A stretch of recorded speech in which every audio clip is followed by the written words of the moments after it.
Morning always starts the same way in our little apartment, with Eli's laughter echoing down the hallway and my sleepy voice chasing after him. "Eli, shoes first, then cereal," I call out, trying to sound patient as I tie my work apron around my waist.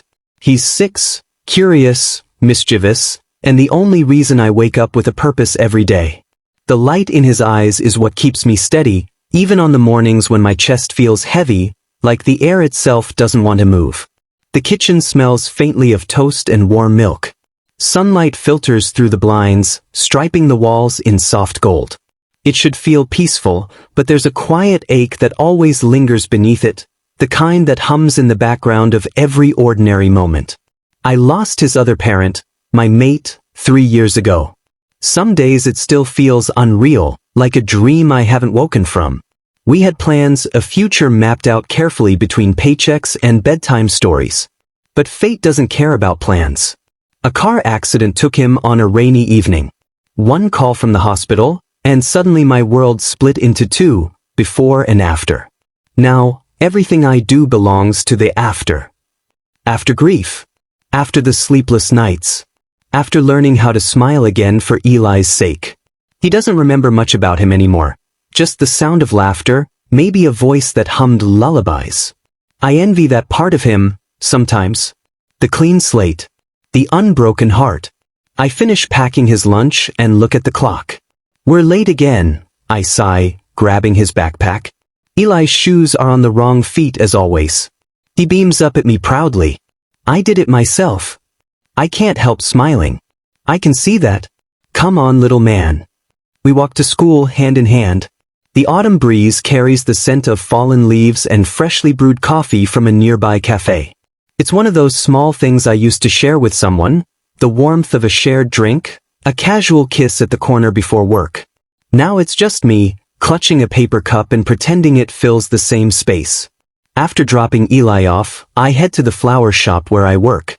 It's a small, cozy place on a quiet street, owned by a sweet old couple who treat me kindly but don't ask too many questions. I prefer it that way. Flowers are easier than people. They bloom, they wilt, and they never lie about how much they can handle. By noon, my apron is dusted with pollen and my hands smell faintly of lavender. Customers come and go, couples buying roses, teenagers picking wild daisies for crushes, alphas buying apology bouquets. I smile, make the arrangements, take payments, and keep my heart sealed tight.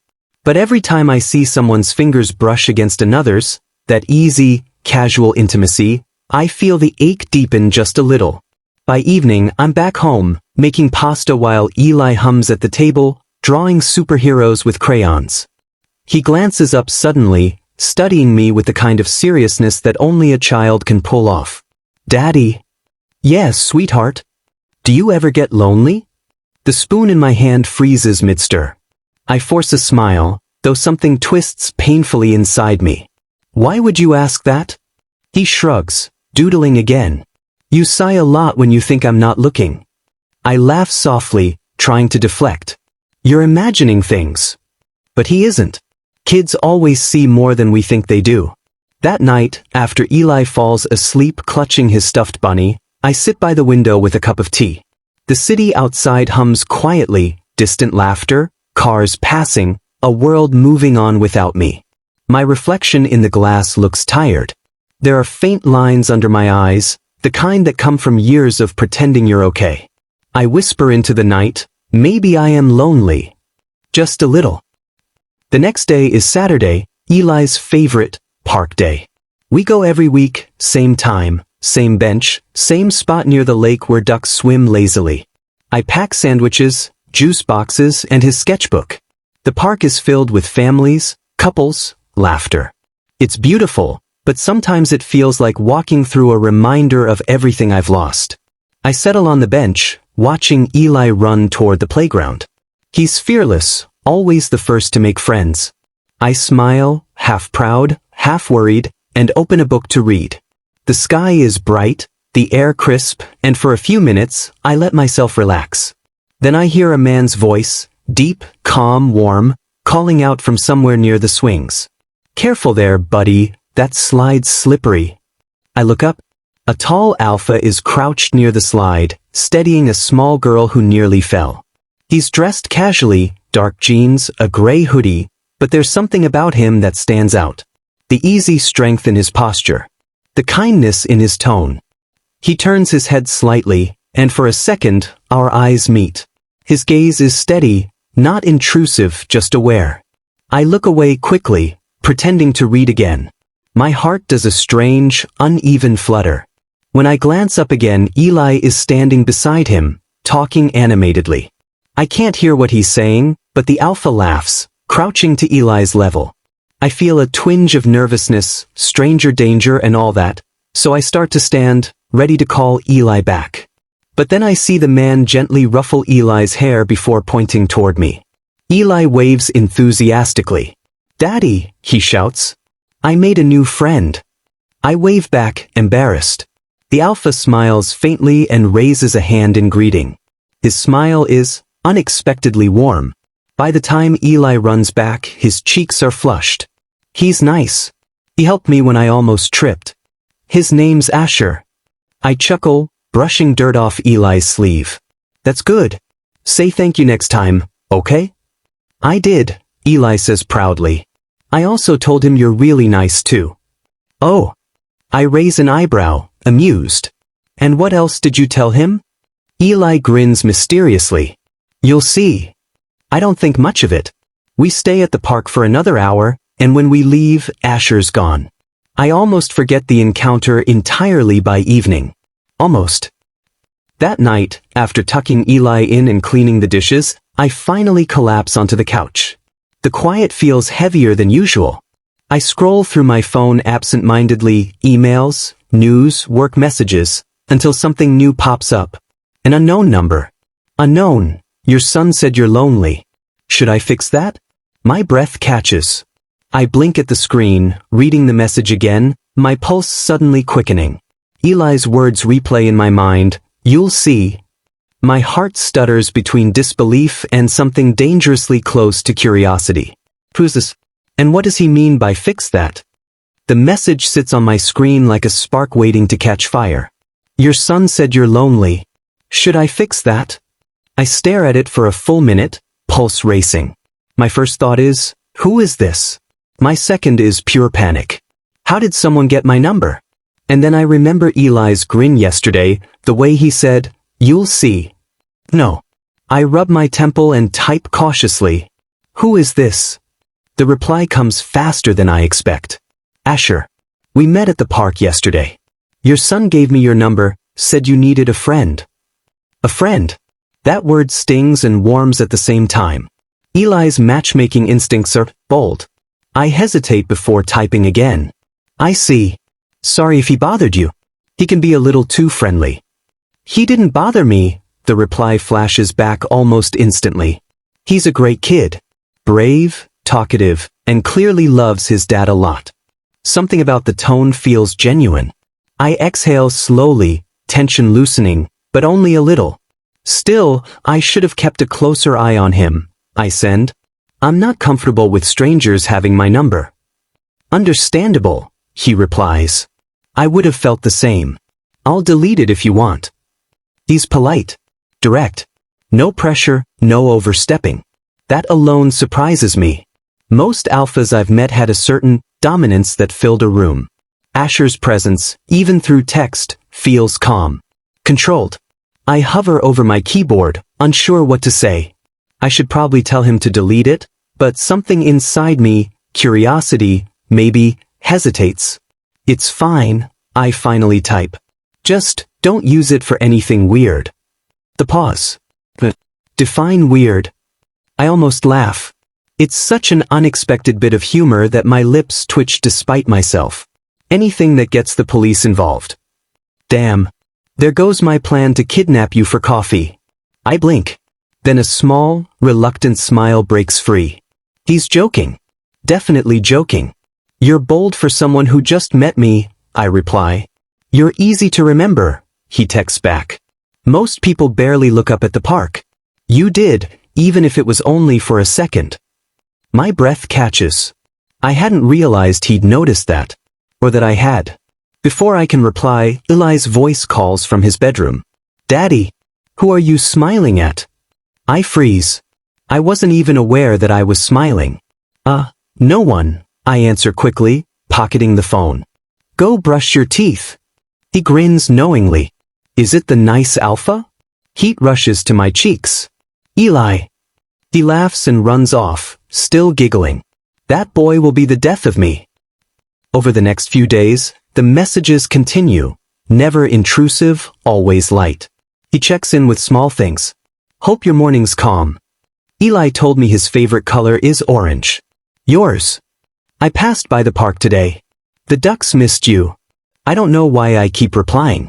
Maybe because it feels nice to have someone ask. Someone notice. He makes me laugh, genuinely laugh, for the first time in a long while. He never pushes, never flirts too obviously, but his words have a warmth that lingers longer than they should. Still, there's something mysterious about him. His messages are careful, a little too controlled. As if he's choosing every word deliberately. I can't help but wonder, what's his story? Saturday comes again, bright and crisp. Eli practically bounces beside me as we walk to the park. Do you think the nice alpha will be there again? He asks, eyes sparkling. I don't know, I say honestly. Maybe. He grins. If he's not, we'll wait. I shake my head, laughing softly. You're impossible. The park is busy today. Kids run around, parents chat, dogs bark in the distance.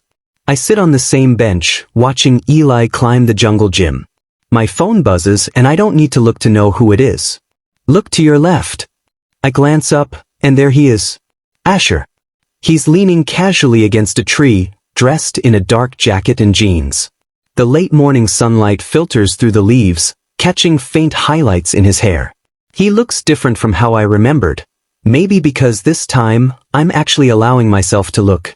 He gives me a small, almost cautious smile, then walks over. Hey, he says softly. Mind if I sit? My pulse stirs again. Sure. He sits beside me, not too close but close enough that I catch the faint scent of cedar and clean soap. It's grounding. I didn't think you'd actually be here, I admit. Eli invited me, he says with a hint of amusement. He told me the ducks are my new friends. I groan. That boy has no filter. He has heart, Asher says quietly. That's rare. For a moment, neither of us speaks. We just sit there, listening to the laughter of children and the whisper of the wind through the trees. When I finally turn to him, his eyes are already on me, calm, observant, but not overbearing. He's different, I say before I can stop myself. Different how? I shrug, fumbling for words. Most alphas I've met talk too loud. Or try to impress you. You don't. His lips twitch. Maybe I'm too tired to perform. Or maybe you don't need to. His eyes soften. You're easy to talk to, Noah. The sound of my name in his voice sends an unexpected warmth through me. Then, almost as quickly, something flickers across his face.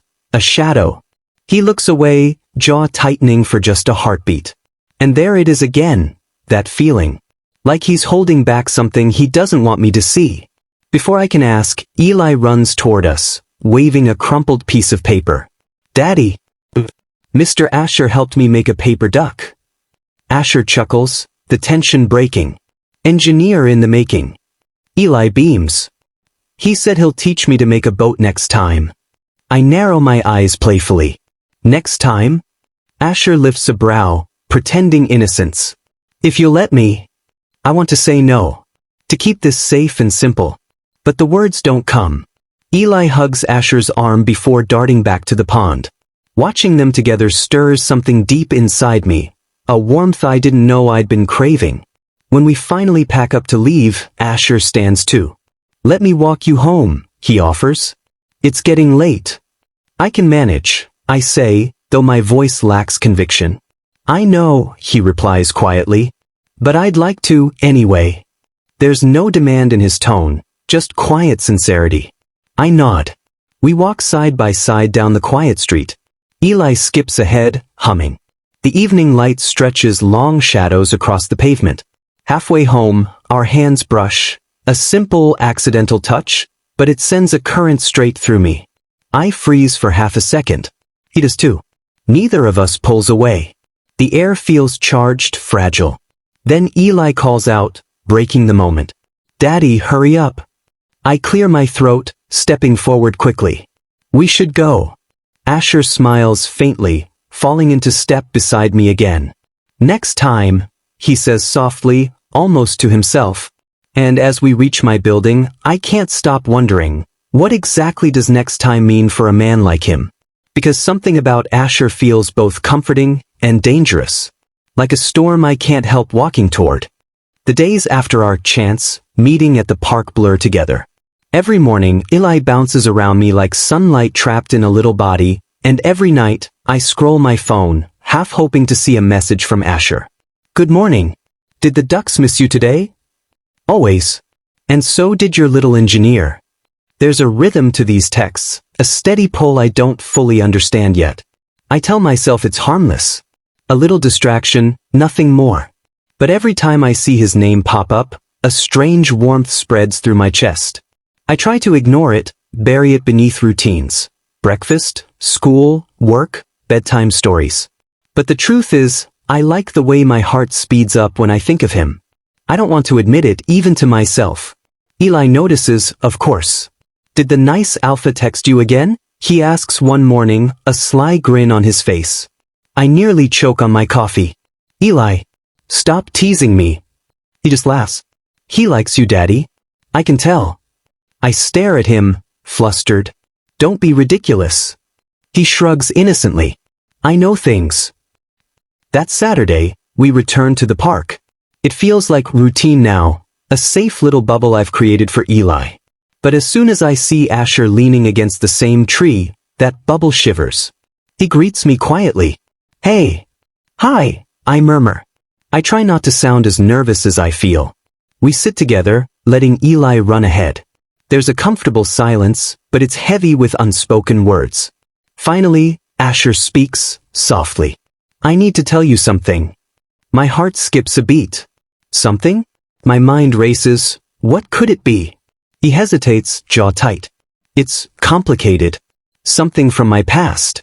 I didn't want to burden you or him." I frown. "Him?" He glances at Eli, who is tossing crumbs to the ducks, oblivious. I mean, Eli. I don't want anything in my life to put him in danger. Danger. The word lands like a stone in my stomach. What kind of danger? I ask cautiously. He sighs and leans back against the tree. "I used to work in situations most people wouldn't understand. Protecting people, handling problems, sometimes dangerous ones. I've left that life, mostly. But there are things I can't completely walk away from. People who don't forget debts or favors." My pulse quickens. My body is alert without me realizing it. Part of me wants to scoff. Why does an alpha need to sound like a secret agent? But another part feels a twinge of fear. "You're saying you could be followed? Or threatened?" My voice is quieter than I intend. He nods slowly. "I'm careful, boys. But yes, that's why I'm cautious. That's why I haven't approached you more directly. I didn't want to drag you or Eli into anything risky." My stomach twists. He's not lying. I can feel it. There's a gravity to him, a controlled tension that wasn't there before. And yet, he sits here with me, choosing to trust me anyway. I swallow. Why are you telling me this now?" His gaze meets mine, calm but piercing.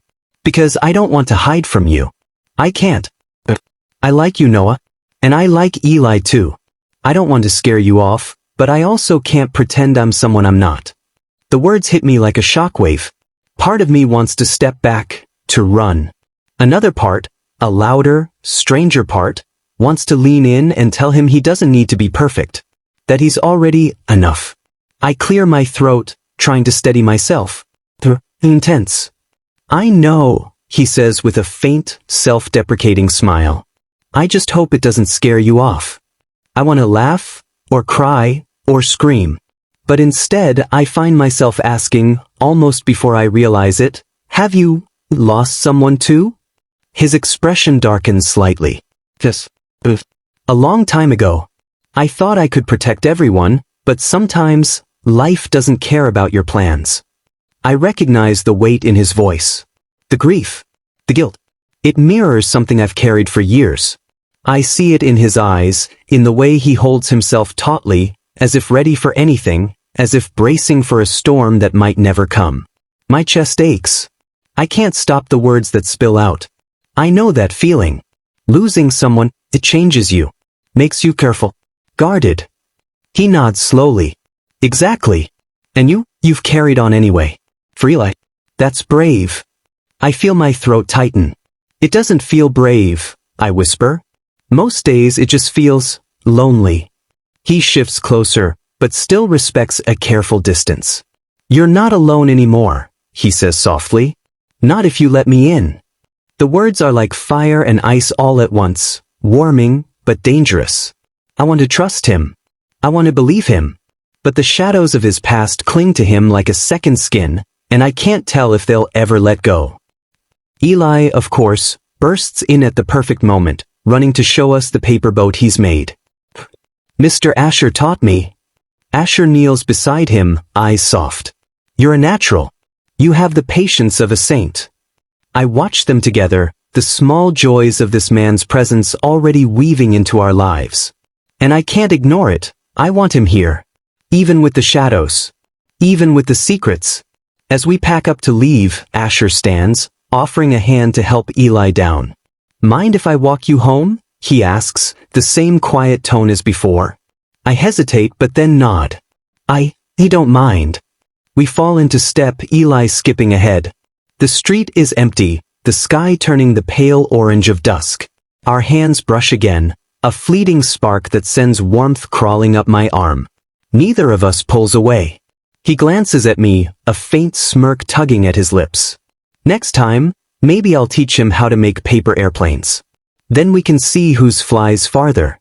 I chuckle, heart thumping for reasons I don't entirely understand. I'll hold you to that. And as we reach the front door of our building, I realize something terrifying and thrilling at the same time. I'm already starting to rely on him. To need him. To want him. For the first time in years, I feel the impossible tug of hope. And I don't know if that hope is safe or dangerous. But I do know I'm not ready to let it go. The apartment feels unusually quiet that morning.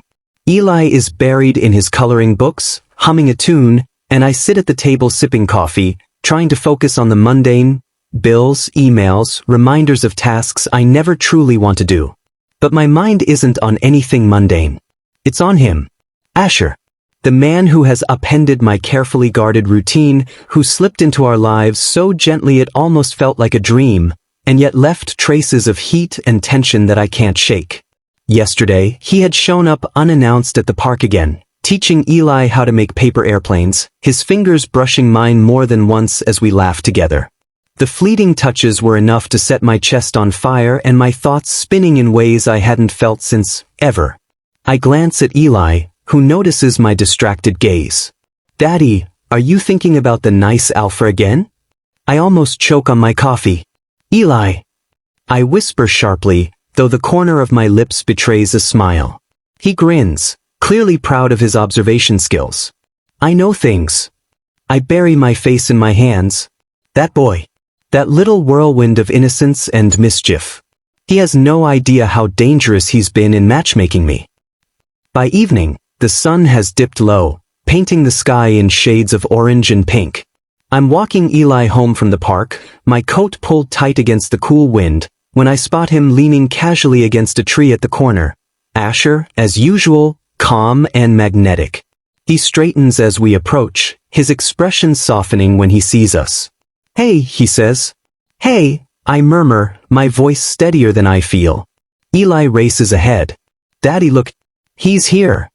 Asher kneels to greet him, and I watch them together. The ease, the laughter, the way Eli's small hand fits into his without a hint of hesitation. My chest tightens. I've been alone for so long and now.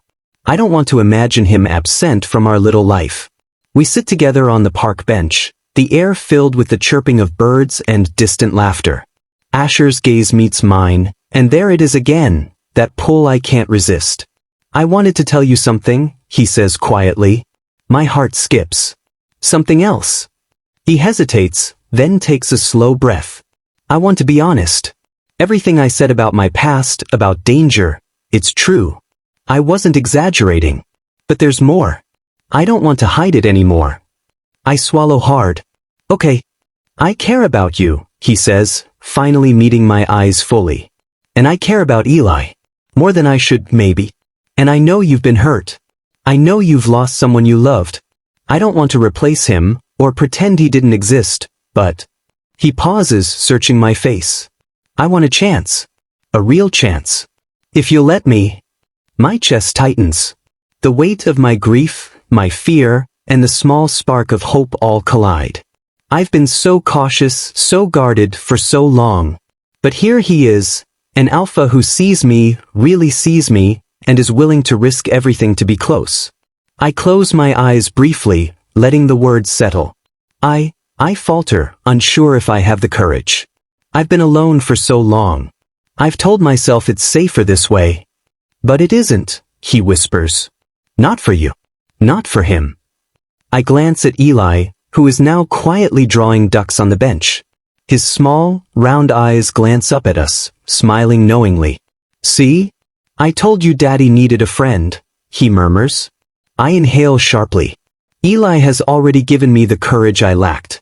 He has chosen this path for us, innocently, without fear. I turn back to Asher, meeting his steady, piercing gaze.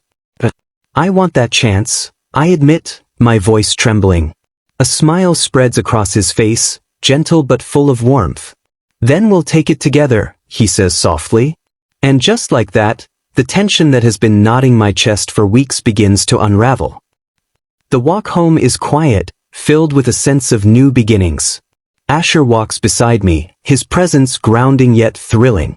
His hand brushes mine again, a fleeting touch, but I no longer pull away. The electricity between us is undeniable, a promise of something more, something real. We reach my building and I pause. Eli's already asleep? Asleep, Asher confirms. For now. But he'll be up bright and early, I promise. I laugh softly. That boy. He's a handful. He's perfect, Asher corrects gently, his eyes locking with mine. And so are you. You've carried so much, and you still love him like he's everything. That's rare. I feel tears prick at the corners of my eyes. I'm not sure I deserve that. Deserve it? His tone is firm but kind. You don't need to deserve love, Noah. You just need to let it in. The words hit me harder than I expect. And in that moment, I realize I've been holding back not just from him, but from myself. I take a shaky breath and step closer.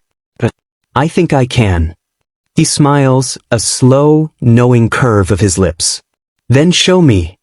And I do. It's a simple touch at first, a hand on mine, fingers intertwining naturally. But it carries all the emotion I've buried for years. Fear, longing, hope.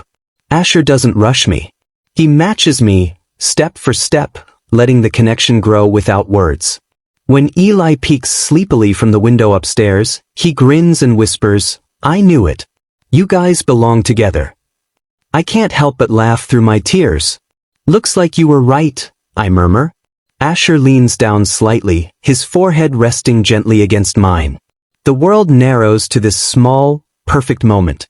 Just the three of us in our little apartment, shadows of the past fading with the warm glow of the evening. I promise, Asher whispers, I'm not going anywhere. And for the first time in years, I believe him. Because even after loss, even after fear, even after the weight of the past, there is still room for love. And this time, I won't let it slip away.